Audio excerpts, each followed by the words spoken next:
ထိုင်းလိုမျိုးခဏဆောင်ခဏလေးပဲဆောင်လို့ပြောချင်တယ်ဆိုရင်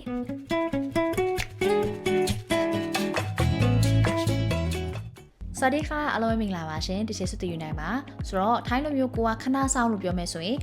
รอสักครู่รอสักครู่รอสักครู่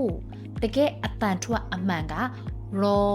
สักครู่ဖြစ်ပါတယ်ဒါပေမဲ့တကယ်တည်းစကားပြောကြလို့ရှိရင် raw စက်ခรู่တွေပါတယ်ရကောက်တန်ပြီးတာပြောမနေဘူးကွယ်သူက raw ရဆိုရကောက်တန်ကိုရှာမလိပဲနဲ့လာတန်နဲ့ပြောတယ်တကယ်တမ်းစကားပြောမှလေဒါပေမဲ့တခုတတိထားရမှာကကိုက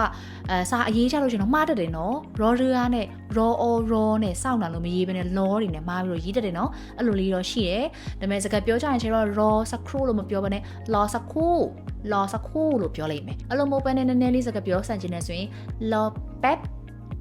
รอแป๊บခဏပဲစောင့်အဲ့လိုမျိုးပြောတာပေါ့နော်အဲ့နှစ်ခုလုံးကတော့တူတူပါပဲအရှိကကျတော့နည်းလေးformal မှာပို့သုံးတယ်ခဏလေးစောင့်ပေးပါအဲ့လိုမျိုးပေါ့နောက်ကကျတော့ခဏစောင့်တကယ်ချင်း รอแป๊บนะรอแป๊บအဲ့လိုမျိုးပြောတာပေါ့นะคะဆိုတော့အခြေစုနဲ့သူထိုင်းစာကိုစနစ်တကျလေးလာချင်တဲ့သူတွေအနေနဲ့လည်းချေထိုင်းစာသင်တန်းလေးတွေဖွင့်ထားပါတယ် level 1 to level 5 4 skill တန်းရှိတယ် speaking class ရှိတယ် vocab class ရှိတယ်သင်ကြားနေတဲ့အတန်းကိုရွေးပြီးတော့တက်လို့ရတယ်ဒါမှမဟုတ်ဘဲနဲ့အခမဲ့လေးလာချင်တဲ့ဆိုရင်လို့ရှိရင်လည်းအခမဲ့လေးလာလို့ရတဲ့ Telegram channel လေးလည်းရှိပါတယ်အဲ့ဒီ channel လေးကို